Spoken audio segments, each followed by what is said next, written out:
Hello students. बच्चों, आज का जो हमारा टॉपिक है वो प्रॉपर्टीज़ हैं साइनाइड्स और आइसोसाइनाइड्स की। ध्यान से समझना है, बड़ा कंसेप्चुअल है, ध्यान देना है। प्रॉपर्टीज़ में हमने क्या पढ़ा? अभी तक हमने क्या पढ़ा कि अल्काइल हैलाइड क्या है? RCN, सॉरी आइसोसाइनाइड्स, सॉरी साइनाइड्स, और आइसोसाइनाइड्स के हैं RNC।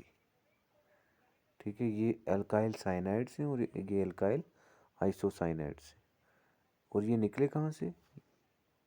अल्काइल साइनाइड निकला हाइड्रोजन साइनाइड से, और अल्काइल आइसोसाइनाइड निकला हाइड्रोजन आइसोसाइनाइड से। ये हमने पढ़ा अभी तक। बॉन्ड की डिस्ट्रीब्यूशन मैंने बताई आपको, इसके अंदर क्या होता है। अगर हम प्रॉपर्टीज़ की बात करें तो देखो, अगर हम अल्काइल साइनाइड की बात करें तो RC ट्रिपल बॉन्ड N, ये हमारे पास अल्काइल साइनाइड है। तो इसमें R की जगह क्या हो सकता है? मिथाइल ग्रुप हो सकता है, CH3, इथाइल ग्रुप हो सकता है, प्रोपाइल ग्रुप हो सकता है। तो हम कार्बन चेन को बढ़ाते जाएंगे। तो हम इसका मीन्स ये क्या हुआ? ये आगे सेम है, ये मिथाइल साइनाइड है, ये इथाइल साइनाइड है, और ये प्रोपाइल साइनाइड है। तो जो जो हम R का मॉलिक्यूलर मास बढ़ा रहे हैं, तो इनको हमने कहा कि ये लोअर हैं, लोअर साइनाइड्स हैं, और जो जो हम आगे जा रहे हैं कार्बन चेन बढ़ रही है, मीन्स ये हायर साइनाइड्स हैं। तो लोअर साइनाइड्स और हायर साइनाइड्स क्या है वो आपको पता होना चाहिए। कार्बन चेन बढ़ रही है तो हम कहेंगे इनको हायर साइनाइड्स, और जहाँ पे एक कार्बन है तो ये 2 कार्बन से छोटा साइनाइड है। यहाँ पे क्या लिखा हुआ है कि lower members are liquid. Lower member अभी बताया ना मैंने कि जिसमें कम कार्बन है, ऐसे साइनाइड्स जिसमें कम कार्बन है उनको हम लोअर मेंबर कहेंगे, और वो लिक्विड स्टेट में होते हैं। Which are soluble in water. Obvious सी बात है, जो लिक्विड हैं तो वो वाटर में क्या होंगे? सॉल्युबल होंगे। But solubility decreases as molecular weight increases. अभी मैंने क्या बताया कि जब हम ये R बढ़ता जाएगा, मिथाइल में 1 कार्बन है, इथाइल में 2 हो जाएंगे, प्रोपाइल में 3 हो जाएंगे, तो मीन्स मॉलिक्यूलर मास जो है वो बढ़ता जाएगा जितने जितने कार्बन चेन बढ़ती जाएगी। तो ये कहते हैं कि जब कार्बन चेन बढ़ेगी तो मॉलिक्यूलर मास भी बढ़ेगा, और मॉलिक्यूलर मास जब किसी चीज़ का बढ़ता है तो उसकी सॉल्युबिलिटी क्या होती है? वो डिक्रीज होती है। सेकंड समझना है, since alkyl cyanide can not form intermolecular hydrogen bond, hence they are much more volatile than their corresponding acids। ध्यान देना है, corresponding acids की बात अगर हम करें कि देखो यहाँ पे टर्म यूज हुई वोलाटाइल। वोलाटाइल ऐसी चीज़ें होती हैं कि जिनको अगर हम खुला छोड़ दें, ओपन छोड़ दें, तो वो वेपर्स की फॉर्म में अवेपरेट हो जाती है। मान लो आप पेट्रोल की बॉटल भरी हुई है, आपने इसको ऊपर से कॉर्क नहीं लगाया है, ढक्कन नहीं लगाया है, आप इसको खुला छोड़ दोगे तो ये पेट्रोल जो है ये क्या हो जाएगा? अवेपरेट हो जाएगा। तो हमने कहा ये वोलाटाइल है।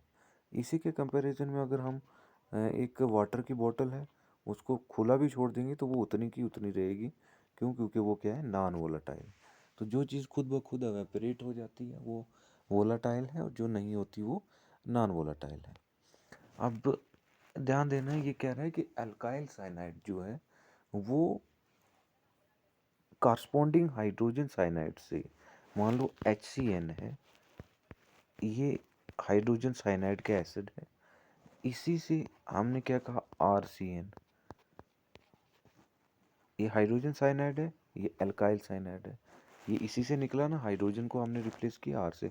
तो हमने कहा अल्काइल साइनाइड का ये कॉरस्पॉन्डिंग एसिड है, ये इससे निकला है। तो जिससे निकला हमने इसको कहा इसका कॉरस्पॉन्डिंग एसिड है। और ये कहता है कि ये कॉरस्पॉन्डिंग एसिड जो है ये वाटर में ईजिली क्या हो जाता है? ये वाटर में ईजिली सॉल्युबल हो जाता है, क्योंकि इसमें हाइड्रोजन है, और ये हाइड्रोजन वाटर के साथ हाइड्रोजन बॉन्डिंग बना लेंगे, और ये इजीली सॉल्युबल है as compare to alkyl cyanide, जो कि वोलाटाइल है। हालांकि ये वाटर में कुछ हद तक सॉल्युबल है, हम पढ़ेंगे कैसे सॉल्युबल है, लेकिन ज़्यादातर ये क्या है, वोलाटाइल है। मीन्स अगर हम इनको खुला छोड़ देंगे तो ये एवापोरेट हो जाते हैं। अब दो चीज़ें हैं समझनी है आपको, हमने दो चीज़ें पढ़ी हैं कि हमने एक तो पढ़ा RCN एल्काइल साइनाइड, और दूसरा पढ़ा हमने एल्काइल आइसोसाइनाइड। ये दो चीज़ें हमने पढ़ी। अब दोनों में एक चीज़ बड़ी डिफरेंट है कि ये कुछ हद तक वाटर के अंदर एल्काइल साइनाइड सॉल्युबल है, याद रखना है, लेकिन एल्काइल आइसोसाइनाइड वाटर के अंदर इनसॉल्युबल है। तो ऐसा इनमें क्या है वो हमने देखना है कि ये सॉल्युबल है और ये नॉन सॉल्युबल है, ये वाटर में सॉल्युबल नहीं है। तो हम देखेंगे क्यों। मैंने आपको बताया और आपने ऑर्गेनिक में पढ़ा अभी तक बाकी यूनिट्स में कि कोई भी चीज़ जो वाटर में सॉल्युबल होती है उसको वाटर के साथ हाइड्रोजन बॉन्डिंग बनानी पड़ती है। तो मान लो हम एल्काइल साइनाइड को ले लें, RCN। मान लो इस RCN को, ये RCN में नाइट्रोजन की इलेक्ट्रोनेगेटिविटी कार्बन से क्या है, ज़्यादा है, तो नाइट्रोजन पे कौन सा चार्ज है, नेगेटिव, पार्शियल नेगेटिव, और कार्बन पे पार्शियल पॉजिटिव। ऐसा ही है ना, due to the electronegativity difference. अब इसी एल्काइल साइनाइड को इसके ऊपर नेगेटिव है और कार्बन के ऊपर क्या है, पॉजिटिव।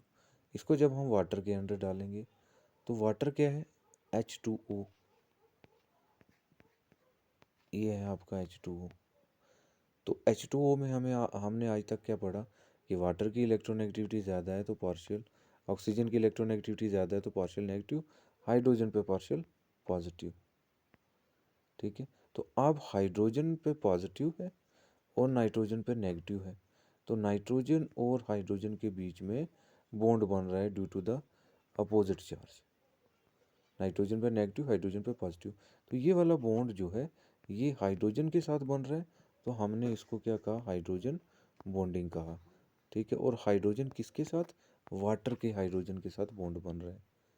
ठीक है, तो ये हाइड्रोजन के साथ बॉन्ड, वाटर के हाइड्रोजन के साथ बॉन्ड बना रहा है, तो इट मीन्स ये एल्काइल साइनाइड्स जो हैं ये वाटर में सॉल्युबल हैं because they are forming the hydrogen bonding with water. जैसे कि ये इस स्ट्रक्चर में दिया गया है डायरेक्ट, ये एल्काइल साइनाइड है RCN। यहाँ पे नाइट्रोजन पे पार्शियल नेगेटिव आएगा, कार्बन पे पार्शियल पॉजिटिव आएगा, यहाँ पे ऑक्सीजन पे पार्शियल नेगेटिव, हाइड्रोजन पे पार्शियल पॉजिटिव। तो नेगेटिव और पॉजिटिव में आपस में बॉन्डिंग हो रही है और हाइड्रोजन के साथ हो रही है, तो हाइड्रोजन बॉन्ड बन रहा है वाटर के साथ। तो एल्काइल साइनाइड्स जो हैं वो वाटर के अंदर क्या हो रहे हैं, सॉल्युबल हो रहे हैं because they are forming the hydrogen bonding with water. लेकिन इसी के कंपैरिजन में अगर हम किसको देखें, एल्काइल आइसोसाइनाइड, तो उसमें हमने क्या पढ़ा, RN डबल बॉन्ड C और एक कोऑर्डिनेट बॉन्ड। ठीक है, तो यहाँ पे क्या है, यहाँ पे देखो आइसोसाइनाइड में क्या था, RC ट्रिपल बॉन्ड है, नाइट्रोजन की इलेक्ट्रोनेगेटिविटी ज़्यादा थी तो इस पे पार्शियल नेगेटिव और कार्बन पे पार्शियल पॉजिटिव। लेकिन यहाँ पे क्या है, यहाँ पे भी वही है, नाइट्रोजन है और कार्बन है, तो नाइट्रोजन की इलेक्ट्रोनेगेटिविटी ज़्यादा है तो पार्शियल नेगेटिव, कार्बन की कम है तो पार्शियल पॉजिटिव, जैसे यहाँ है। अब जब हम इसको वाटर के अंदर डालेंगे तो ये आ गया हमारा वाटर H2O। तो वाटर के ऑक्सीजन पे पार्शियल नेगेटिव इलेक्ट्रोनेगेटिविटी ज़्यादा है, हाइड्रोजन पे पॉजिटिव, इस हाइड्रोजन पे पॉजिटिव।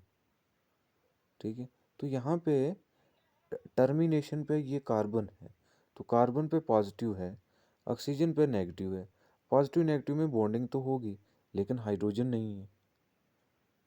वाटर ये तब बनता कि ये कार्बन इस हाइड्रोजन के साथ बॉन्ड बनाता, तभी जाके हाइड्रोजन बॉन्डिंग होती। यहाँ पे तो हाइड्रोजन पे भी पॉजिटिव चार्ज है और कार्बन पे भी पॉजिटिव चार्ज है, तो बॉन्ड बन ही नहीं सकता, हाइड्रोजन बॉन्ड नहीं ना बन सकता। यहाँ पे ऑक्सीजन के साथ बॉन्ड बन रहा है इसका, ऑक्सीजन पे नेगेटिव और कार्बन पे पॉजिटिव। तो हाइड्रोजन बॉन्डिंग नहीं हो रही है वाटर के साथ, और जब वाटर के साथ हाइड्रोजन बॉन्डिंग नहीं होती है तो वो चीज़ वाटर में सॉल्युबल नहीं होती है। लेकिन साइनाइड के केस में टर्मिनेट पे क्या है, नाइट्रोजन है, तो ये एच के साथ हाइड्रोजन के साथ क्या बना लेगा, बॉन्ड बना लेगा और वो सॉल्युबल होंगे। जैसे कि यहाँ पे देखो दिया हुआ है, ये हमने साइनाइड का देखा कि साइनाइड का नाइट्रोजन पे नेगेटिव है और यहाँ पे हाइड्रोजन पे पॉजिटिव, हाइड्रोजन बॉन्ड बन रहे हैं। लेकिन आइसोसाइनाइड में क्या है, देखो ध्यान से कि यहाँ पे RNC ये कोऑर्डिनेट बॉन्ड है, तो टर्मिनेट पे क्या है, एंड पे क्या है, कार्बन है। तो कार्बन पे कौन सा चार्ज है, पार्शियल पॉजिटिव, क्योंकि इसकी नाइट्रोजन से इलेक्ट्रोनेगेटिविटी कम है। हाइड्रोजन पे भी कौन सा है, पॉजिटिव, तो पॉजिटिव पॉजिटिव में तो अट्रैक्शन हो नहीं सकती। तो ऑक्सीजन पे कौन सा है, नेगेटिव, तो यहाँ पे कार्बन के पॉजिटिव और ऑक्सीजन के बीच में बॉन्ड तो बन रहा है, लेकिन हाइड्रोजन कहीं इन्वॉल्व नहीं हो रहा है, तो हाइड्रोजन बॉन्डिंग नहीं बन रही है। तो यही मेन रीज़न है कि cyanides are soluble in water, ये वाटर के अंदर सॉल्युबल हैं बिकॉज ये हाइड्रोजन बॉन्डिंग बनाते हैं वाटर के साथ। और एल्काइल आइसोसाइनाइड जो हैं वो वाटर के अंदर नॉन सॉल्युबल हैं, क्योंकि वो वाटर के साथ हाइड्रोजन बॉन्डिंग नहीं बनाते। ठीक है, ये बड़ी इंपॉर्टेंट चीज़ है जो कि आपको समझना। तीसरा इसकी आगे आगे की इसकी फिजिकल स्टेट क्या होती हैं साइनाइड्स और आइसोसाइनाइड की। तो यहाँ लिखा हुआ the lower alkyl cyanides and isocyanides are colourless liquid होते हैं ये, while the higher members are crystalline solid. और जो हायर मेंबर्स है उनको मीन्स जब उनमें कार्बन चेन बढ़ेगी, मॉलिक्यूलर मास बनेगा, तो क्रिस्टलाइन सॉलिड बन जाते हैं। Alkyl cyanides usually possess fairly pleasant colour, कि इनका ऑर्डर, कि एल्काइल साइनाइड्स का जो ऑर्डर है, उनकी स्मेल है यूजुअली अच्छी होती है, रिजेंबलिंग दैट ऑफ बिटर एलमोंड्स, कुछ कुछ उसकी स्मेल जो है वो एलमोंड्स बादाम की तरह मिलती है। आइसोसाइनाइड्स वेरी अनप्लेजेंट स्मेल, लेकिन आइसोसाइनाइड्स की बड़ी गंदी स्मेल होती है, वो साइनाइड्स की तरह अच्छी नहीं होती है। सिमिलरली इनका जो बॉइलिंग पॉइंट है, बॉइलिंग पॉइंट साइनाइड्स और आइसोसाइनाइड्स का हाई होता है, याद रखना, वेरी हाई होता है एज़ कम्पेयर टू दूसरे जो जैसे अल्काइल हैलाइड्स हैं। जैसे यहाँ पे दिया हुआ है, ये मिथाइल साइनाइड है, ये मिथाइल आइसोसाइनाइड है, ये मिथाइल क्लोराइड है। तो जैसे ये अल्काइल हैलाइड है ना, हमने पढ़ा ना सबसे पहला सब यूनिट, तो सर इन इन इनमें से इनका बॉइलिंग पॉइंट ज़्यादा है और इसका बॉइलिंग पॉइंट कम है। ऐसा क्यों है, क्योंकि हमने क्या पढ़ा कि साइनाइड्स में क्या है, RC triple bond N, 3 bond है। आइसोसाइनाइड्स में क्या है, RN डबल बॉन्ड C और एक कोऑर्डिनेट है। और अल्काइल हैलाइड में क्या है, R और X सिंगल बॉन्ड है। तो सबसे ज़्यादा एनर्जी कहाँ चाहिए, यहाँ पे 3 बॉन्ड ब्रेक करने हैं, यहाँ पे 2 बॉन्ड है, कोऑर्डिनेट बॉन्ड ब्रेक करना है, तो यहाँ पे 1 बॉन्ड ब्रेक करना है। तो इट मीन सबसे ज़्यादा बॉइलिंग पॉइंट किसका होगा, साइनाइड्स और आइसोसाइनाइड्स का होगा, क्योंकि यहाँ पे ज़्यादा बॉन्ड ब्रेक करने हैं, लेकिन यहाँ पे सिंगल बॉन्ड ब्रेक करना है अल्काइल हैलाइड में, तो इनका बॉइलिंग पॉइंट कम होता है। आई होप आप समझ गए होंगे, बाकी हम नेक्स्ट लेक्चर में देखेंगे। Thank you.